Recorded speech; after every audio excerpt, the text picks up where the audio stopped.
involved in a lot of negotiations, as Councilmember Grodnick mentioned, and we have come up with some details that we think are responsive to some of the questions people have asked in the past, and we think are starting to shape up into a deal that can be considered. People can understand how it might work, and we and other folks can decide whether it's a good deal or a bad deal.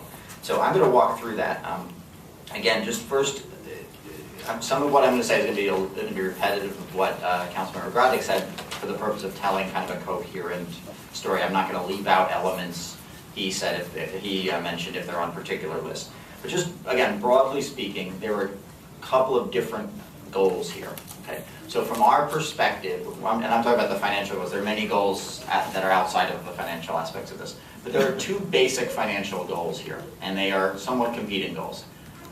From the perspective of the East Side elected officials, if we're going to do a deal here, we have the goal of ensuring that the proceeds from that deal are adequate to fund the projects that we're going to be talking about tonight. The city the city has for a long time talked about their desire to do the East River Greenway.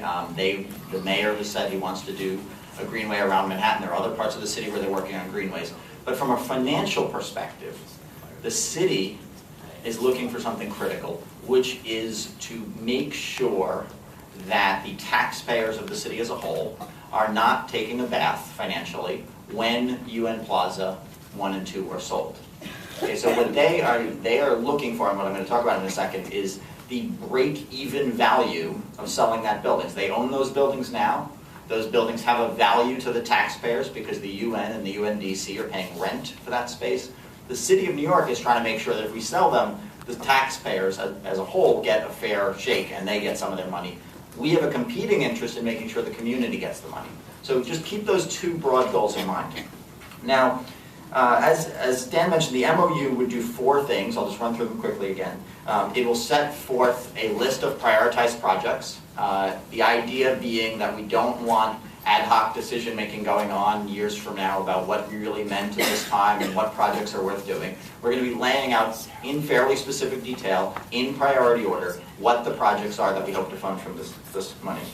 The second thing is to set up a special fund, not rateable by the city or others, whether it's the current mayor or future mayor, that will be dedicated to the community projects. And again, Senator Kruger is going to talk more about the governance structure there and how that might work going forward. And the third thing, again, is to authorize the sale of Robert Moses Playground, and it's effectively a sale. It may be structured as some different kind of transaction, but a payment of cash in exchange for giving up that site with a variety of conditions that I'll talk about. And the final thing is to require that the city sell UN Plaza 1 and 2 at a price that appears to be sufficient to generate the cash for the projects we're talking about. So the first I'm going to talk about that first part, the prioritized project list. And there are going to be a few complicated concepts here that we've had a little bit of time to kind of absorb, and some of you are hearing for the first time tonight, so please bear with me, and there will be an opportunity to ask questions later in addition for people to express their opinion about all of this. All right, so there are going to be three groups of projects, and they are prioritized.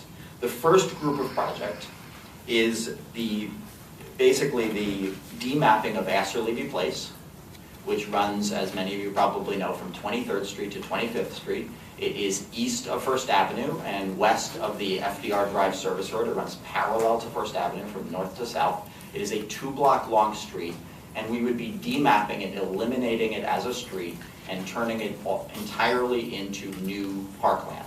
And again, as Councilmember Grodnick mentioned, one of the key goals there is to create a capacity to play roller hockey, because that is an important and very long-standing function of Robert Moses Playground. And the second thing, kind of work that would happen as part of Group 1, is basically prep work and permitting work that would be necessary to do a greenway.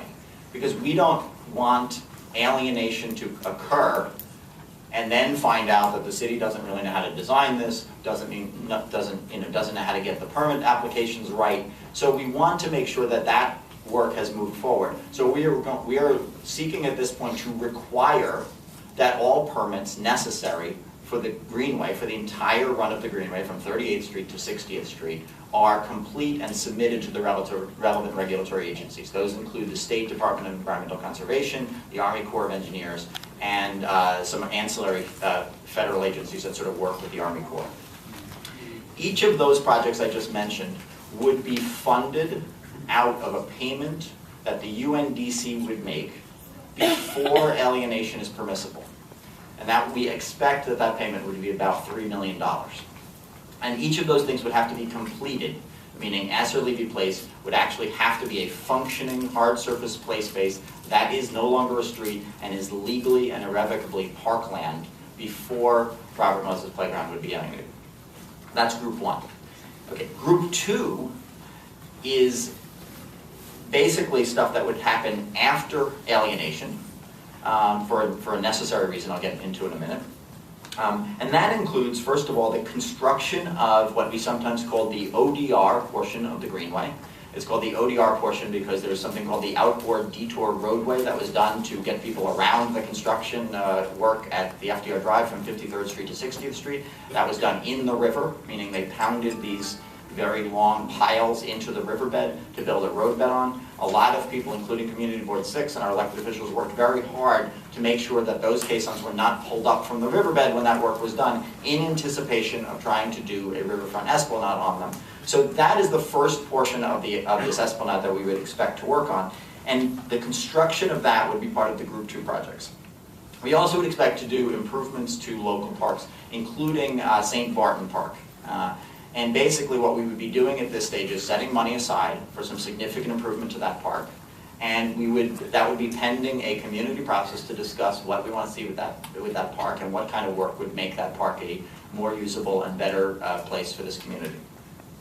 And finally, Councilmember Grodnick mentioned before, the Waterside Pier, which the legislation that we passed requires that the city take possession of it from Con Ed. It requires that the city receive $13 million to cover the structural work for that pier. In Group 2, that structural work presumably will have been done. The city is already beginning that process. And we would then, in Group 2, add amenities to make that pier a publicly usable open space on the river. And that runs from 38th to 41st Street. All of the projects I just mentioned would be expected to be funded from the proceeds of the transfer of Robert Moses to the UNDC. Meaning the UNDC, upon alienation, would pay hard cash to a fund that would be solely for the benefit of these projects and the community. And I